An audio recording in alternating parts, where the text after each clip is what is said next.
Oke, assalamualaikum warahmatullahi wabarakatuh. Semoga diberikan kesehatan dari wabah virus yang sekarang lagi menjadi pandemi di Indonesia. Oke, yang pasti tetap stay di rumah. Apa sih sistem informasi strategik?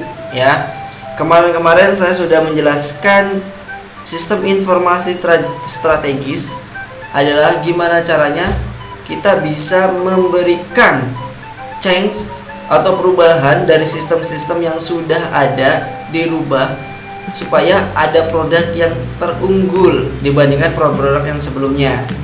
Definisi sendiri saya ulangi lagi ya, proses mengembangkan suatu perencanaan bagi menggunakan sistem informasi dalam suatu organisasi yang cost efektif atau efektivitas dalam biaya. Ingat, setiap ada perubahan ya, di materi yang pertama pasti ada biaya.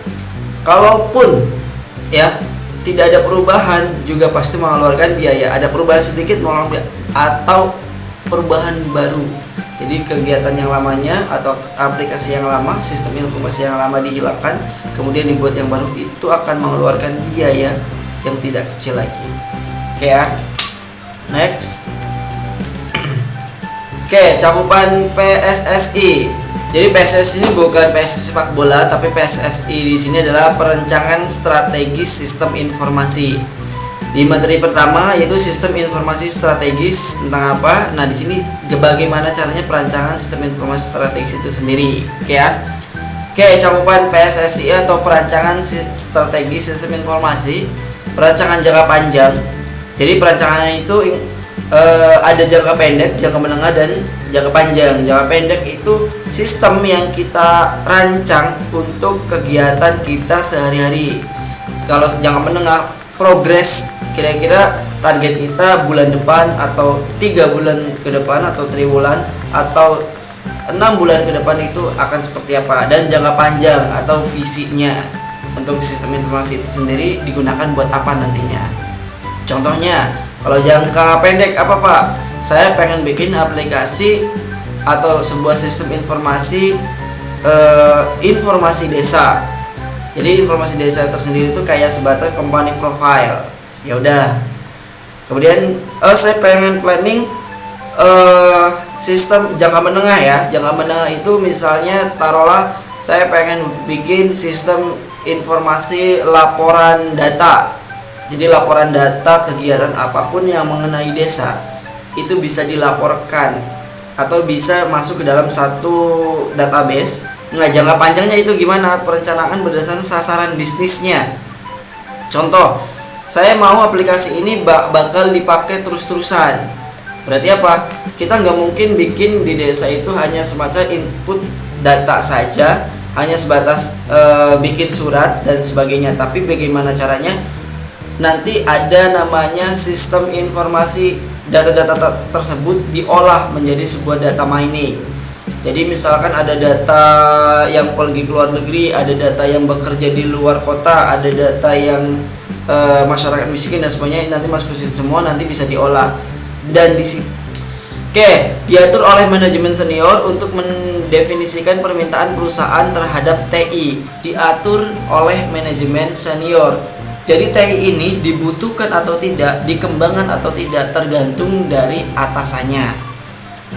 Jadi seorang IT-nya itu mengusulkan harus adanya misalnya kebijakan-kebijakan baru mengenai sistem absensi misalnya. Karena hari Senin rata-rata pekerja itu terlambat, dan hari Sabtu itu pekerja rata-rata mungkin ada yang nggak berangkat, ada yang pulangnya cepat juga. Nah, si TI juga menyarankan adanya absensi yang benar-benar ketika absen langsung masuk ke detek dan tidak bisa dititipkan. Oke, sidik jari oke lah ya. Tapi kadang-kadang sidik jari bermasalah. Berarti apa? Ada usul-usulan baru tentang mungkin absensi retina mata ya, atau face cam dan atau face recognition ya, face recognition dan sebagainya. Nah, disinilah manajemen senior itu berpikir keras, aplikasi ini dibutuhkan atau tidak. Jadi berpikir kayaknya cukup atau tidak fingerprint saja. Apakah fingerprint itu diganti dengan face recognition atau face cam atau dan yang lainnya, atau retina mata misalnya. Jikalau memang sidik jari masih berfungsi dengan baik, ya sudah. Maksudnya di sini ya diatur oleh manajemen senior TI, orang-orang IT itu hanya memberikan masukan, tetap yang menentukan dari perusahaan itu sendiri, kepalanya. Oke, tadi ada jangka pendek, jangka menengah, jangka panjang. Jadi berhubungan dengan visi yang digunakan oleh TI itu sendiri berdasarkan visi dan sasaran tujuan.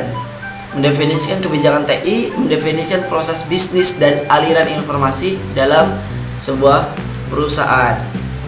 Oke, masih ada tidak kira-kira data dari divisi A ke divisi B itu kita masih minta data, kemudian ketika datanya diminta, datanya berbeda atau tidak satu database, ya itu yang bisa bermasalah. Makanya diusulkanlah, Pak, kita harus butuh data center di kampus. Bagian akademik sudah menginputkan nilai, di bagian yang bersangkutan yang mengeluarkan nilai ternyata belum berubah, kayak gitu, berarti masih belum satu data. Proses bisnis ya, proses bisnis misalnya, taruhlah misalnya bisnis karaoke, ternyata ada proses bisnis yang tidak ada di karaoke. Misalnya tadi booking untuk PL ya, pemandu lagu guys ya, misalnya pemandu lagu ini kadang-kadang kita butuh satu pemandu lagu, pemandu datang tidak sesuai yang kita inginkan. Nah, proses bisnis kita nawarkan loh orang IT dalam karaoke tersebut, Pak, ini kalau misalnya ada aplikasi touchscreen atau di handphone untuk permintaan pemandu lagu bisa dipilih, orang-orangnya bisa muncul VT-nya atau fotonya, nanti bisa membuat pelanggan lebih nyaman lagi. Oke, pertanyaannya, apa itu strategi? Ya kan? Apa itu strategi? Terobosan barunya gimana, Pak? Tadi strateginya kita harus membuat yang orang lain itu butuh, ya, yang orang lain itu butuh, tapi belum ada, atau sudah ada tapi belum memaksimalkan buat konsumen itu nyaman. Oke, contohnya misalnya tadi fotografer itu misalnya pesen orang Indramayu. Nah, dia pakai jasa kita. Ingat, saya sebagai owner misalnya, nggak mungkin saya turunin dari Cirebon langsung moto Indramayu. Tinggal kita kontak fotografer yang di Indramayu buat moto klien kita. Tinggal perjanjiannya seperti apa. Itu strategi buat supaya kita tetap aman, ya, tetap usahanya jalan.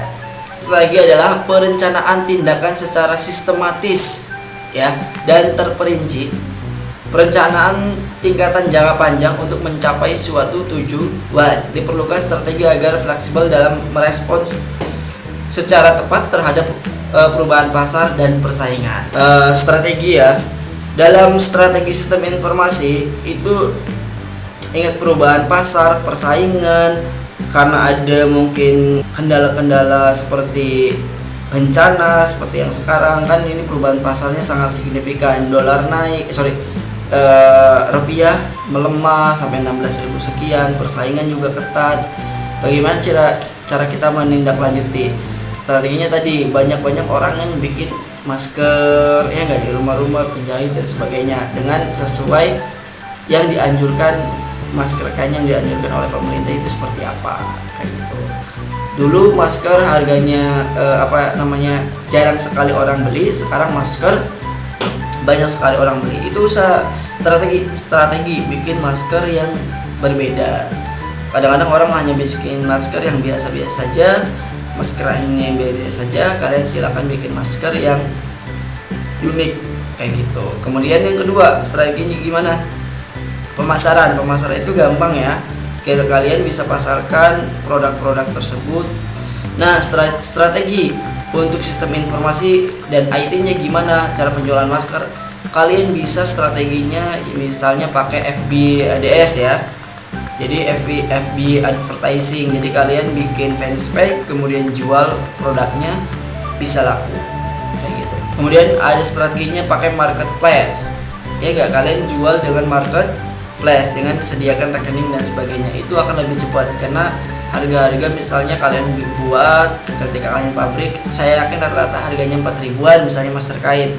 Sekarang di marketplace sekitar harga 6.000 sampai 7.000. Ya enggak, ongkir ditanggung oleh pembeli.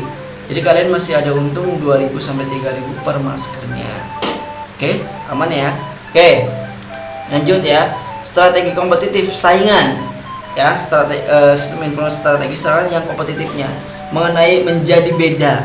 Ingat, kalian bikin aplikasi menjadi beda, kalian bikin masker menjadi berbeda, kalian punya karaoke, gimana caranya karaoke itu menjadi berbeda. Kalian seorang punya naungan misalnya wedding organizer, event organizer, gimana caranya berbeda dengan yang sudah ada menjadi beda. Ingat, setiap orang saya yakin punya jiwa wirausaha, tapi Anda yang memutuskan bagaimana caranya mengembangkan jiwa usaha tersebut. Inti strategi adalah memilih dalam menjalankan aktivitas secara yang berbeda dari kerjaan pesaing. Rata-rata fotografer foto cekrek sudah. Sekarang fotografer foto dan diupload di Instagram. Berbeda lagi sekarang strategisnya. Fotografer foto upload di Facebook, Instagram, tag temen atau foto yang di situ. Sekarang berbeda lagi, foto dengan video sebelum atau before dan after. Berarti apa? Orang bakal tertarik. Berbeda lagi sekarang, ya. Sekarang ada namanya itu rata-rata fotografer atau wedding organizer menampilkan wajah atau tutorial bagaimana caranya make up, bagaimana caranya editing, bagaimana caranya ini akan berbeda terus-terusan. Oke, tadi strategi informasinya ini. Informasi dimanipulasi dari data. Ingat, data itu tidak ada artinya karena bentuknya apa? Cuma numerik, teks, grafik, gambar, cuma gambar kayak gitu. Dari data tersebut dibuatlah suatu informasi. Informasi ini nanti bisa menciptakan sebuah pengetahuan atau kebijakan baru, wisdom yang memiliki berbagai tingkat kepastian. Tadi ya, dulu misalnya ya hanya ada data klik, saya cuma klik, semua orang dikumpulin datanya, yang klik Facebook set. Oh, yang klik statusnya seorang itu ada 2.000 orang. Orang itu ternyata menyukai teks status yang seperti ini, ya enggak? Atau orang itu ternyata tidak suka teksnya, lebih suka gambarnya. Kenapa? Gambar lebih banyak yang like. Berarti apa basis pengetahuannya? Ketika kalian promosi atau membuat sistem informasi, strategisnya adalah kalian dibuat video atau foto yang diupload di sosial media, di website kalian dan sebagainya, karena orang lebih segan untuk menonton video atau melihat gambar daripada membaca teks promosinya. Apa itu sistem informasi? Sistem informasi adalah suatu kumpulan elemen atau komponen yang terhubung yang mengumpulkan input, proses, output, data, dan informasi serta memberikan mekanisme umpan balik atau feedback untuk memenuhi tujuan organisasi. Saya buat sistem informasi tujuannya apa? Supaya aplikasi ini nantinya bisa mempermudah memberikan feedback untuk tujuan organisasi. Dulu misalnya taruhlah ya, zaman baheula absensi masih pakai jari misalnya ya, absen. Rekapnya susah. Buatlah suatu informasi. Ya, taruh data-datanya sudah masuk untuk mempermudah tujuan organisasi. Dulu input data atau menghitung uang ya pakainya kalkulator, kemudian pakai Excel, kemudian sekarang pakai aplikasi. Dulu dalam cek hutang, data pembelian, data penjualan itu tidak bisa. Kenapa? Karena cuma mereka jual barang sudah, produknya habis, ternyata tiba-tiba habis. Umpan baliknya gimana buat sistem informasi supaya sebelum produk habis, sebagai organisasi atau perusahaan bisa mengecek, oh ini produknya bisa sampai habis nih, ya enggak, atau sedikit lagi habis. Berarti apa? Kalian sudah mempersiapkannya. Disebutnya apa? Peramalan atau forecasting. Ini yang terakhir mungkin Manfaat memiliki PSSI mengidentifikasi aplikasi-aplikasi yang diperlukan untuk investasi jangka panjang. Ingat ya, banyak sekali kita hanya beli aplikasi tapi tidak tahu gunanya kedepannya seperti apa. Sinkron tidak, datanya sama tidak, satu data tidak, kayak gitu. Nah, memiliki perencanaan strategis ini supaya aplikasi-aplikasi yang kita buat itu bisa buat investasi ke depan, ya, nggak dipakai cuma 1 tahun selesai, kayak gitu. Membantu organisasi menggunakan TI atau SI-nya dalam menjalankan strategi bisnis yang ada. Ini bagus. Oke, itu saja. Terima kasih. Jangan lupa kalian belajar di rumah, pahami kegiatan-kegiatan bagaimana strategis dalam sistem informasi dan perancangan strategi sistem informasi itu sendiri. Terima kasih, tetap stay di rumah. Bye bye.